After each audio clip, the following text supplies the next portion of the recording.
Les damos la bienvenida al séptimo coloquio de investigación que organiza la Dirección Ejecutiva de Investigación y Posgrado de la Universidad Rosario Castellanos. Mi nombre es Bogart Verdiguel y seré el moderador de esta mesa que se titula Prácticas Pedagógicas y No Atención a la responde. Diversidad, perteneciente al programa de especialidad en intervención innovadora del docente. Perteneciente al programa de especialidad en intervención innovadora del docente en situaciones emergentes e ITSE. Esta mesa está conformada por dos docentes comentaristas a quienes tengo el honor de presentar. En primer lugar, nos acompaña la maestra Tlanesi Abril Eckstein Alvarado. Es licenciada en Historia, maestra en docencia para la educación media superior en Historia. Actualmente cursa el doctorado en Ambientes y Sistemas Educativos Multimodales. Se especializa en temas de metodología de la investigación educativa, práctica docente, didáctica de la historia y educación para la paz. También nos acompaña la doctora Leticia Sánchez García. Es doctora en antropología por el Centro de Investigaciones y Estudios Superiores en Antropología Social, CIESAS. Es maestra en estudios de género por el Colegio de México. Es miembro del Sistema Nacional de Investigadores, nivel candidato. Las temáticas de sus investigaciones son feminismo, violencia feminicida, mujeres indígenas, juventud y políticas públicas. Además de los comentaristas, dentro de esta mesa se encuentran estudiantes que presentan sus avances del trabajo terminal que en un momento presentaré. La dinámica de trabajo es que cada estudiante tiene un máximo de 10 minutos para realizar la presentación de sus avances de investigación. Una vez que terminen, los comentaristas tendrán otros 10 minutos cada uno para realizar la retroalimentación que consideren pertinente. Les recuerdo que no hay réplica por parte de los estudiantes y que la retroalimentación debe ser revisada, analizada y considerada con sus respectivos docentes directores de trabajo terminal. Iniciamos la mesa de trabajo con la presentación de Irma Escamilla Hernández, quien nos presentará su trabajo titulado La percepción docente de sus prácticas pedagógicas con atención de niños y niñas que tienen discapacidad en contextos escolares. Adelante, Irma. Buenas tardes.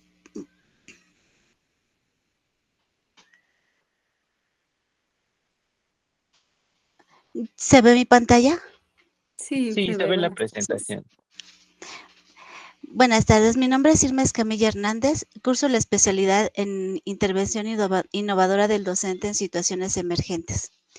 El título de mi trabajo es La percepción docente de sus prácticas pedagógicas con atención de niñas y niños que tienen alguna discapacidad en contextos escolares de educación básica. El desarrollo de mi proyecto está en 6 capítulos que los vamos a ir abordando. La inclusión educativa es un derecho respaldado por acuerdos internacionales como la Declaración de Salamanca en 1994, la Convención sobre los Derechos de las Personas con Discapacidad en 2006.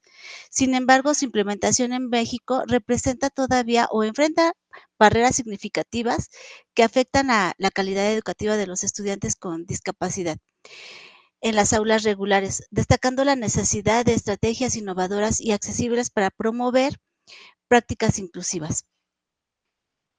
En México, a pesar de que existe un marco legal eh, que garantiza la educación inclusiva, se enfrentan múltiples desafíos.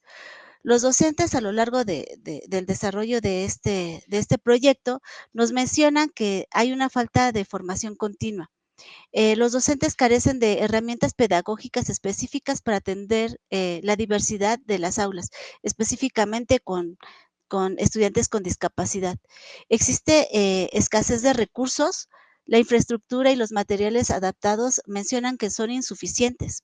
Eh, por ello, ellos perciben una sobrecarga laboral. Algunos docentes incluso ven a la inclusión como una carga adicional debido a la falta de apoyo institucional Estas limitaciones impactan directamente en la calidad de los aprendizajes de los estudiantes con discapacidad.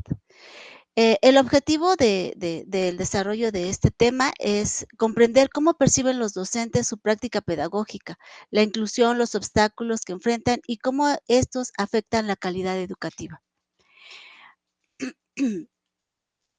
Nuestro marco teórico establece bases conceptuales en 3 pilares fundamentales. Uno es el enfoque sociocultural de Vygotsky, el modelo social de discapacidad y las políticas educativas en México. Para Vygotsky, el aprendizaje es un proceso social mediado por la interacción del docente y los estudiantes. La zona del desarrollo próximo en estudiantes con discapacidad, pues es potencializar al máximo las habilidades de estos estudiantes a partir, por eso es tan importante la formación docente y todos los recursos que se deben de tener dentro del aula inclusiva. El modelo social de discapacidad, que también es uno de los pilares que tomo en cuenta en este marco teórico, a diferencia del modelo médico, el modelo social nos dice que la discapacidad es causada por barreras externas, mientras que el modelo médico dice que la discapacidad es inherente al individuo. El modelo médico busca corregir a la persona, mientras que el enfoque social intenta eliminar las barreras que existen en la sociedad para estos estudiantes o estas personas con discapacidad. El modelo médico busca también llevar a una aula exclusiva a estos estudiantes, mientras que el modelo social intenta llevar a estos estudiantes a una aula inclusiva donde estos puedan potencializar esta parte del desarrollo próximo que nosotros estamos utilizando aquí con Vygotsky. Y bueno, el otro pilar importante es las políticas educativas en México, como la Convención de los Derechos Humanos con Discapacidad del 2006, y aunque vemos todavía muchas limitantes en las barreras estructurales y actitudinales, pues se va avanzando. Nuestro planteamiento, nuestro método, nosotros hemos, de alguna manera, la metodología utilizada para este proyecto es un modelo cualitativo explorativo de corte cualitativo y bueno, nuestra muestra son docentes del nivel básico con experiencia previa en atención a estudiantes con discapacidad dentro de las aulas exclusivas de la alcaldía Coyoacán. El método, pues, es un enfoque cualitativo exploratorio que busca profundizar las percepciones y prácticas docentes. Los instrumentos que hemos tomado en cuenta son entrevistas semiestructuradas, encuestas cerradas, relatos de vida para obtener una información más detallada. También hicimos una matriz FODA para identificar fortalezas, debilidades, oportunidades y amenazas de las prácticas inclusivas. 5 minutos. Y como innovación tenemos un póster interactivo de QR. Este es un instrumento diagnóstico formativo de pretest y posttest, y lo que intenta en el pretest es ver cómo se encuentran los docentes antes de utilizar el póster, que es el producto que hemos estado realizando para el diagnóstico y para la autoformación docente, que es uno de los objetivos. Una vez que los docentes ya tenemos el pretest, nosotros damos el póster, lo indagan, lo trabajan y nuevamente hacemos un post-test para identificar cómo percibieron este recurso. Este es el póster que es el resultado. Tenemos un código QR ahí alojado que los va a llevar a contenidos de recursos de autoformación docente. Y bueno, uno de las características que incluyen este alojamiento de recursos, incluye cursos, guías pedagógicas, tutoriales, espacios colaborativos, diversos entornos educativos para la autoformación docente. Una vez que los docentes indagaron este recurso, pues sus puntos de vista fueron en la mayoría positivos. Reconocen la importancia de la autoformación docente y bueno, este recurso como conclusión promueve la reflexión necesaria, aunque este enfoque necesita ser todavía más estructurado para favorecer a los estudiantes con discapacidad y, obvio, a la formación docente, a la autoformación docente, que esa es nuestra propuesta.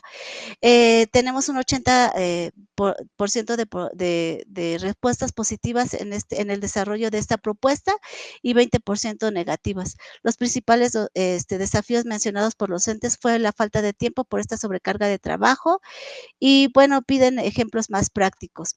En conclusión, la inclusión educativa enfrenta barreras estructurales, actitudinales y pedagógicas que limitan su implementación en las aulas regulares. Este trabajo identifica estas barreras a través de la herramienta como los relatos de vida de los docentes, que ofrecen una perspectiva profunda sobre sus desafíos y estrategias en contextos diversos. La propuesta del póster interactivo surge como una herramienta innovadora para la autoformación docente, facilitando el acceso a recursos prácticos y adaptados a la diversidad. Estos relatos de vida, junto con las estrategias propuestas dentro de este póster, fortalecen el rol del docente como mediador del aprendizaje conectado a la teoría con la práctica. Esto es todo. Muchas gracias. Muchas gracias por la presentación. A continuación, comenzamos con la ronda de retroalimentaciones. En primer lugar, tenemos los comentarios de la maestra Tlanesi Abril Eckstein Alvarado. Adelante, maestra. Bueno, pues buenas tardes a todos. Es un placer estar aquí. Sobre todo me dirijo a Irma porque, bueno, soy parte de su comité y no quiero ser repetitiva, ¿no? Entonces, no quiero indagar o decir cosas que a lo mejor ya te haya dicho en comité. Voy a ser muy específica con lo que presentaste ahorita, más que con el resumen y con los avances que tú has estado enviando. Bueno, primero que nada, felicitarte porque del proyecto con el que iniciaste en la especialidad, tuve la fortuna de estar contigo al inicio de la especialidad y verte hasta ahorita, ¿no? Entonces, es un gran placer ver que hay avances y que cada vez se ha ido moldeando y moldeando más este proyecto. Y eso, la verdad, es un esfuerzo titánico y digno de felicitarse. Ahora bien, por otro lado, respecto a las observaciones, me llama la atención, por ejemplo, en el marco teórico, que pongas la zona de desarrollo próximo de Vygotsky, que pues es más bien una metodología de aprendizaje, cuando lo que estás analizando son las prácticas de los docentes, ¿no? Me cuesta como trabajo vincular esa teoría, porque puedo entender perfectamente el marco de la inclusión, puedo entender lo de hablar de la inclusión desde la postura social, pero no sé dónde entraría realmente Vygotsky a este análisis, ¿no? Sobre todo a la propuesta que nos das del póster, porque yo veo que al final el póster es para los docentes después de haber realizado contigo las encuestas.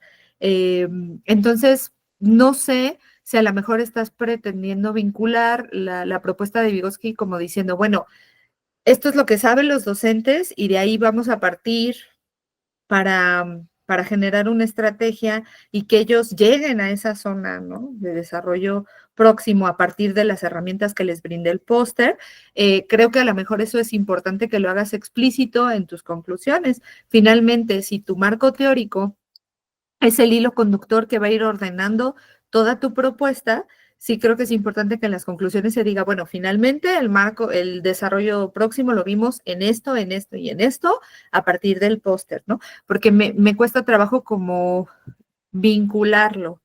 La otra, y digo, ya supongo que en la lectura podremos indagar más, ¿no?, de tu proyecto, no me queda como del todo claro cómo funcionó la metodología del póster. Hiciste el post-test y después de esto sacaste el póster, ellos lo revisaron, tú, por ejemplo, pudiste verificar qué utilidad le dan, o qué herramientas fueron las que más les llamaron la atención, porque creo que, o no sé si lo estás poniendo nada más como una propuesta al final, porque yo sé que tú vas hacia maestría y supongo que quieres como profundizar en este proyecto. No sé si a lo mejor este póster sea como un instrumento que te permita después analizar posteriormente en la maestría, ¿no? Porque me quedo como a medias de, bueno, ¿y cuál fue la utilidad? Porque en tus conclusiones al final dices algo así como que el póster permitió conectar a los docentes con esta onda de la inclusión y todo eso, y a mí no me queda muy claro cómo un póster lo puede lograr, siendo que la inclusión es algo, pues sí, es un concepto tan abstracto que tenemos que, o sea, que requiere mucha deconstrucción de la persona, ¿no? Más que de las herramientas que puedo utilizar. Además, tú misma dices por ahí que los docentes consideran forzado de repente tener que meter estrategias de inclusión por el tiempo, y ahora me pregunto si tendrán el tiempo de sentarse a escanear y de revisar las propuestas de inclusión para algo que de por sí ya consideran forzado. No sé, me parece muy buena la propuesta, sin embargo, sí creo que a lo mejor sería importante que revisaras en tus conclusiones un análisis más crítico, sobre todo porque veo que, que en la parte de toda la propuesta tú estás diciendo, bueno, a ver, los profesores se posicionan desde este ángulo respecto a la inclusión y ahora les vamos a dar herramientas para que justo sean más inclusivos y mejoren a esta población con discapacidad. Entonces sería importante como que te posicionaras de manera crítica ante las carencias pues, que a veces tenemos los docentes para trabajar con estos aspectos que son tan importantes y que lamentablemente tenemos muchas carencias, y te posiciones críticamente también, ¿no? Que no le dejes toda la responsabilidad a los docentes, pues creo que creo que es consecuencia del mismo contexto, ¿no? Y es importante posicionarlo a lo mejor por ahí. Pero bueno, ya, no quiero tomar más tiempo. Muchas felicidades de nuevo, Irma, porque de verdad, el trabajo que iniciaste al que tienes ahorita, hay un avance titánico. Síguele echando muchísimas ganas y nos vemos en la maestría.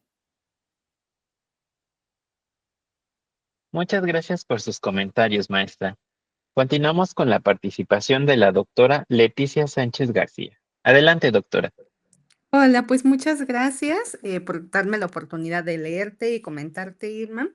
Bueno, pues yo encontré que hay un acompañamiento con la dirección y bueno, pues ahora que escucho con el comité, entonces eso me da mucho gusto y se ve reflejado en el documento. Bueno, pues hay algunos comentarios que tal vez haré un poco más desde esta cuestión, desde la disciplina en la que me formé, pero me parece que hay que aterriza muy bien algunas inquietudes con las que también coincido con la maestra Tlanetzi. Y bueno, pues desde el título, niñas y niños que tienen discapacidad. Hay toda una discusión conceptual, ¿no? De personas con discapacidad. Entonces, o sea, desde el principio que nos quede claro de que tú conoces esa discusión y que además la manejas, ¿no? Y algo que a mí me llama mucho la atención es de que dices que es en una escuela de Coyoacán. Pero Coyoacán también es bien diverso, ¿no? Si bien hay cuestiones en términos de recursos, infraestructura, condiciones educativas, me parece que es importante que caracterices cuáles son las particularidades de la escuela donde te estás focalizando, porque creo que eso nos va a dar muchos elementos para comprender también las características de las y los docentes, ¿no? Y en ese sentido, me parece que conocer quiénes son las y los docentes, también nos permite caracterizar pues estas prácticas pedagógicas y eso me quedó como un poco en el aire, o sea, ¿qué estás entendiendo por prácticas? ¿Cómo esto se ve como más aterrizado pues en esto, ¿no? En estos espacios del aula, o sea, ¿qué están transmitiendo? ¿Cuáles son sus herramientas pedagógicas? Creo que hay una discusión todavía un poco más abstracta que nos dificulta llegar a esta práctica, ¿no? A esta parte del aula donde podamos tener esa inmersión con lo que están buscando transmitir. Y otro aspecto que a mí me llamó mucho la atención es el término de que estás aludiendo a personas con discapacidad, pero las personas con las discapacidades son un montón, ¿no? Y no sé si entonces, pues o sea, es la misma estrategia pedagógica, por supuesto que va variando de acuerdo a la persona, de acuerdo a la discapacidad. Entonces, estos elementos, sería muy interesante que también nos compartan de qué manera, pues, las incluyeron en el póster, ¿no? Que, ojo, o sea, creo que el póster es una herramienta que ustedes vieron un antes y un después, ¿no? Que justo ustedes nos comparten que hicieron entrevistas, relatos de vida sobre las prácticas pedagógicas. Sin embargo, bueno, pues como instrumento sí alcanza como para abordar todas estas discapacidades o no es su intención y más bien es otro enfoque el que tiene, pero eso es importante que nos vayan matizando para que, porque luego que llega gente como yo que pregunta justo sobre estas complejidades y si tu investigación está presentando límites ahí, pues es importante que también las compartan, ¿no? Entonces, eso justo para no caer como en estos modelos homogeneizadores de los cuales pues también hay mucha crítica, ¿no? Porque entonces se mete un enfoque y empiezan como a subsumir las distintas características de las personas que justo estamos hablando de inclusión educativa, ¿no? Entonces no vaya a resultar más contraproducente y meternos en una discusión que para qué te cuento no va por ahí, ¿no? Y este aspecto realmente es una carga adicional, el tema de que las y los docentes estén incluyendo estas prácticas pedagógicas es una pregunta totalmente genuina, porque justo creo que había venido un modelo, más bien hay unas formas o prácticas docentes que, bueno, están interiorizadas y llevan décadas, y entonces cuando se empiezan a poner estos temas en la agenda, que, bueno, pues tiene que ver con las personas con discapacidad, neurodivergencias, que el género y demás, sí son cargas adicionales o más bien son formas nuevas de comprender pues estas complejidades y estos problemas que se están dando. Creo que esa podría ser una lectura interesante que también nos podría abonar. ¿Y en qué sentido es una carga adicional? O sea, ¿es más tiempo o también le representa retos a ellos mismos de la forma en como docentes se posicionan ahora en el aula? Porque implica que eso, ¿no? Ya no es un modelo homogéneo, sino pues es una práctica de inclusión que requiere tomar en cuenta pues las distintas necesidades de las personas que están ahí. Entonces, bueno, pues ahí lo dejaría y bueno, pues muchas gracias por permitirme leerme y comentarte, ¿no? Y bueno, pues ojalá sean útiles los comentarios. Muchas gracias por sus comentarios, doctora. Continuamos con la participación de Víctor Omar Ortiz Morales. Él nos presentará su trabajo titulado Diagnóstico del espacio áulico del grupo 2022-0207 de Linea y su posible influencia en el aprendizaje de los usuarios. Adelante, Víctor.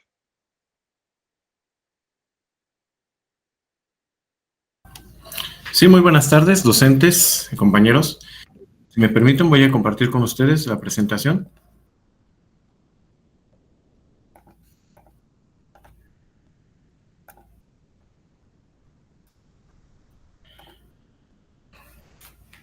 Muy bien, esta es diagnóstico del espacio áulico del grupo 2022-0207 de Linea.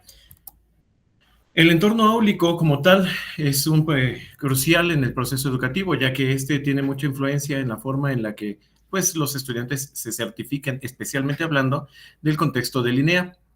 Este trabajo pretende estudiar detalladamente, evaluar también el ambiente físico y social para identificar factores que faciliten o que puedan dificultar el aprendizaje y, por lo tanto, la obtención de las certificaciones.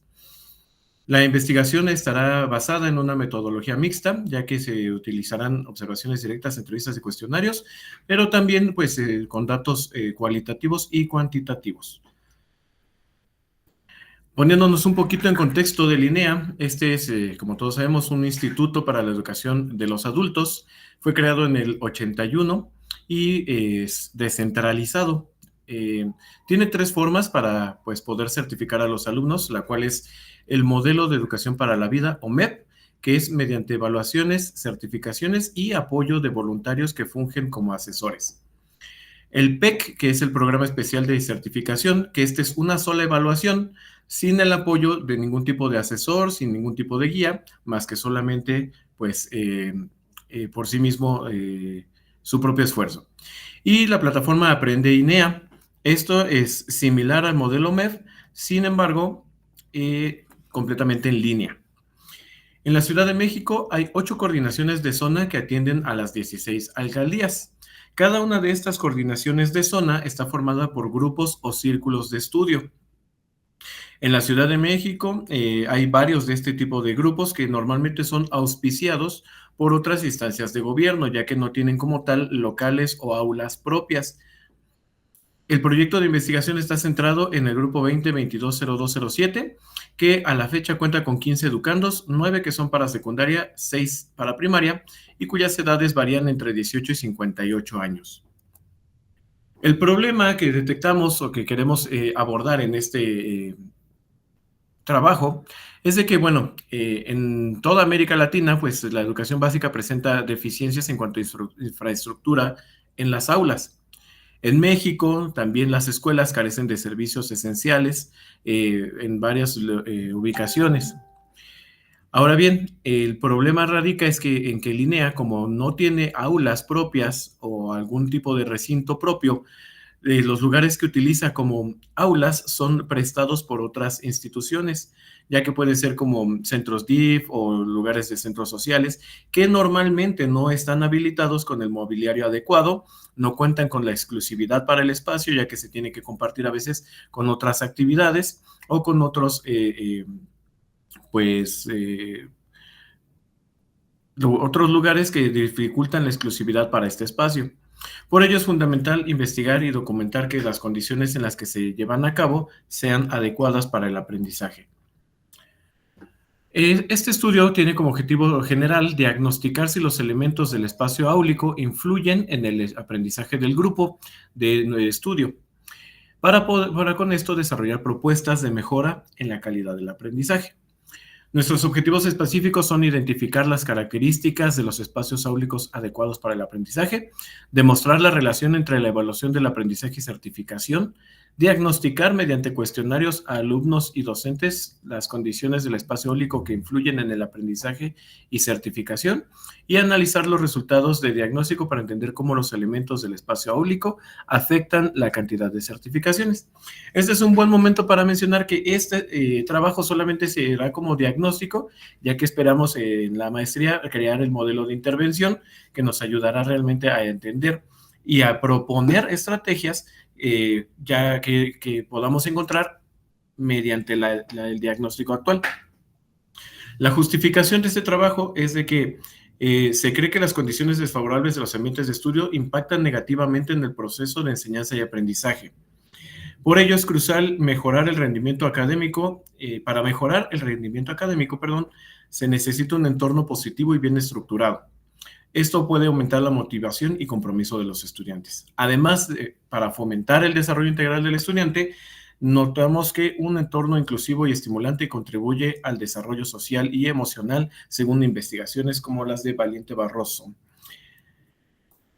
En nuestro marco contextual podemos notar que varias teorías sobre el espacio áulico consideran que las condiciones positivas, condiciones buenas como mobiliario, iluminación, ventilación y recursos pueden beneficiar el proceso de aprendizaje y enseñanza. Y por el contrario, condiciones negativas como infraestructura... 5 minutos. Ah, gracias.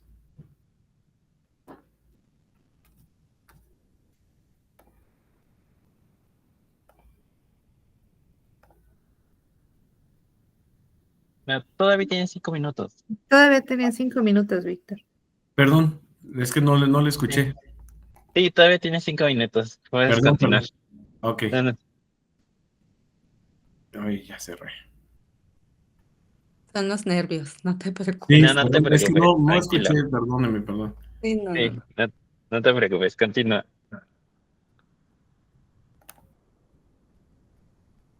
Y la cerré. Ay, disculpen. No, tranquilo.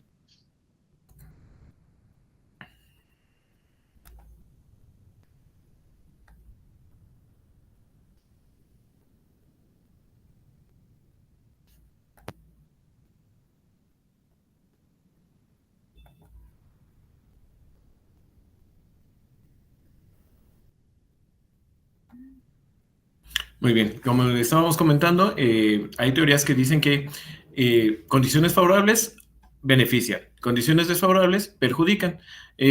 A resumidas cuentas, esto se trata de nuestro marco contextual. Queremos comprobar que realmente esto sea así en nuestro espacio áulico de INEA.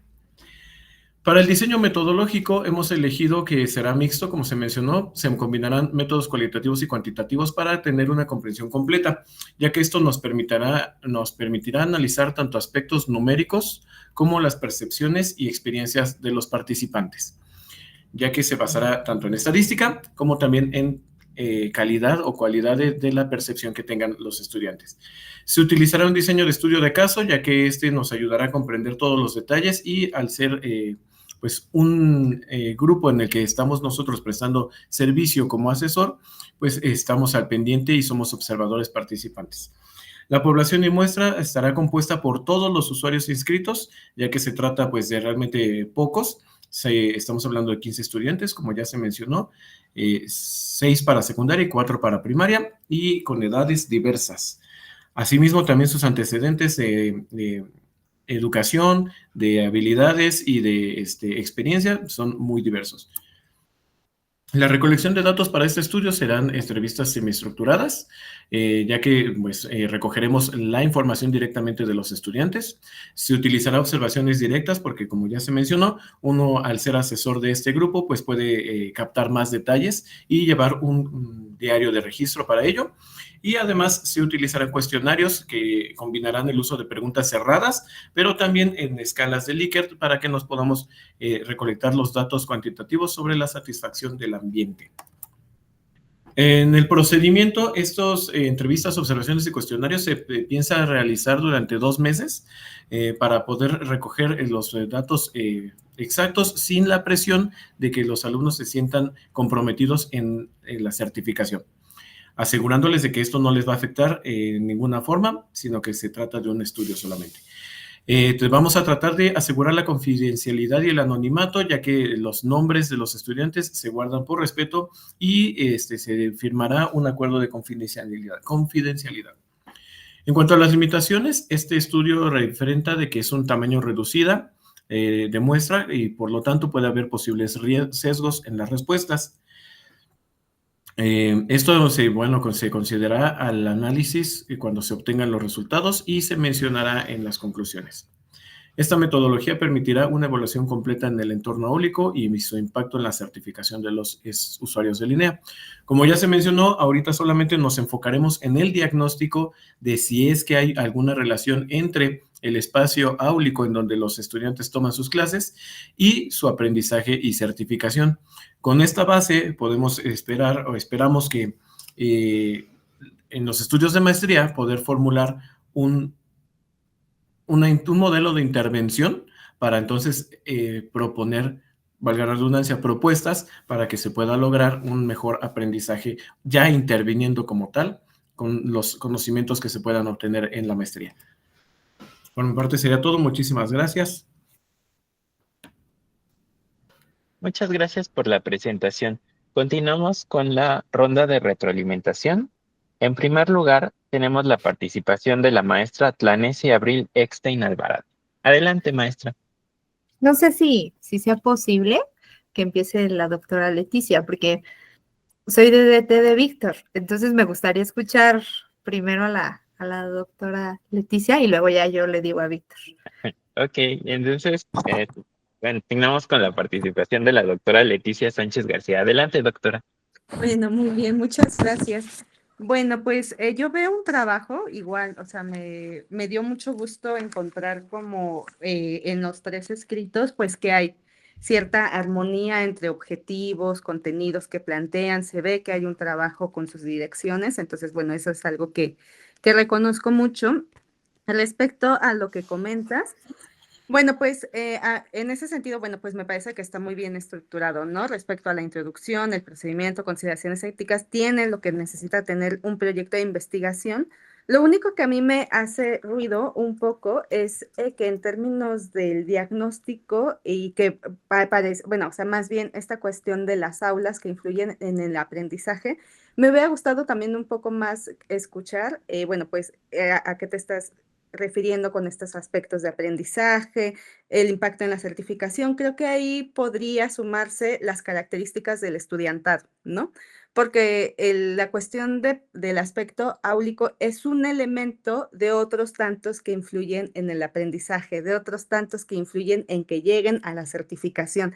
Entonces, estos aspectos, que bueno, está muy focalizado en esta cuestión del aula, y que en esta cuestión del aula también, del espacio áulico, pues hay cuestiones respecto a que quisiera consultarte si están ya considerando, pues cómo están pensando en términos pedagógicos, en términos de infraestructura, o sea, cuáles son los factores que señalas en tu objetivo principal van a identificar como factores, porque en estos procesos de aprendizaje son un montón, ¿no? Y en el espacio del aula, entonces creo que ahí tienes algunos elementos que podrían señalarse. Entonces, bueno, pues yo creo que hasta ahí lo dejaría. Me parece que es un proyecto que está como muy bien aterrizado, muy bien hecho.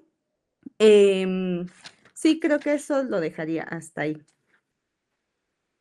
Muchas gracias por sus comentarios. Continuamos con la participación de la maestra Tlanesi Abril Eckstein Alvarado. Adelante, maestra. Ahora sí. Sí, es que no quiero sesgar, porque voy a decir cosas que no quiero sesgar. Bueno, si un proyecto he visto que ha cambiado millones de veces, Víctor, ¿verdad? Hasta lograr esto, pues ha sido el tuyo.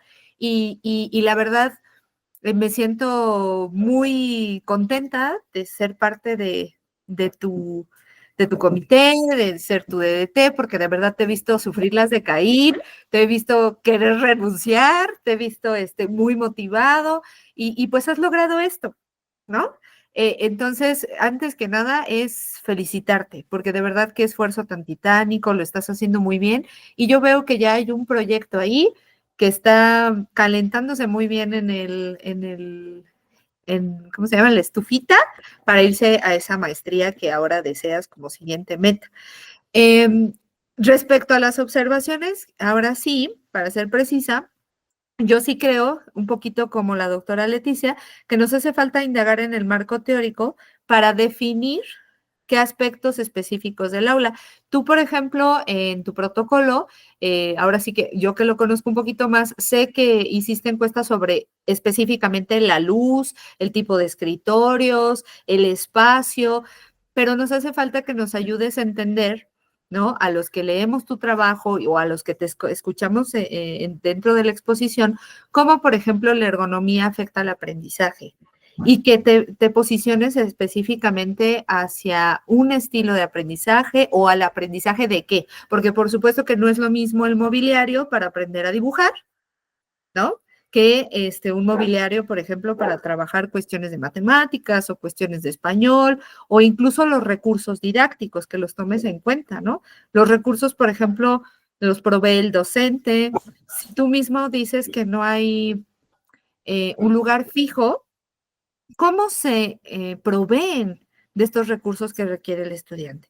Ahora bien, noto, por ejemplo, que al inicio nos dices que vas a encuestar docentes y en la parte más hacia el final no se ve esta respuesta de los docentes sobre cómo solucionan. Y yo creo que es importante tener la perspectiva de los docentes de, bueno, pues como no tenemos, bueno, tú eres docente de ahí, tú mismo puedes darnos una noción de cómo resuelven, ¿no? Porque esto nos habla de el incentivo que tiene el docente que da clases en el INEA, nos habla de su creatividad, que nos guste o no son habilidades de la docencia, ¿no? Entonces, y que además te pueden ayudar para generar la propuesta, ¿no? Creo que en general sería todo. Espero no escucharme muy sesgada, ¿verdad? Pero pues me da muchísimo gusto ver tu trabajo después de toda la preocupación y las angustias por las que pasaste. Realmente me da muchísimo gusto verte ya con un trabajo ya bastante bien delimitado. Algo que te decíamos mucho en comité era que no sentíamos congruencia, ¿no? Entre objetivo, planteamiento, metodología, y ahora creo que se ve bastante, bastante mejor. Ya está listo como para esa especialidad y que te vayas pensando qué nos vas a proponer ahora sí como modelo de intervención en la maestría. Sería todo. Muchas gracias por sus comentarios, maestra. Lamentablemente la compañera Mayra Concepción Mancebo García no se va a poder presentar, entonces, bueno, vamos a dar por terminada la mesa. Les agradecemos la presentación de los estudiantes, así como la participación de los comentaristas y su asistencia a este séptimo coloquio de investigación del posgrado de la Universidad Rosario Castellanos. En este coloquio se están presentando 84 trabajos de estudiantes en 28 mesas diferentes, las cuales serán retroalimentadas por 49 expertos, quienes son académicos de diversas instituciones de educación superior tanto nacionales como extranjeras. Les reitero nuestro agradecimiento y buenas tardes. Otro modo de ser humano y libre, otro modo de ser.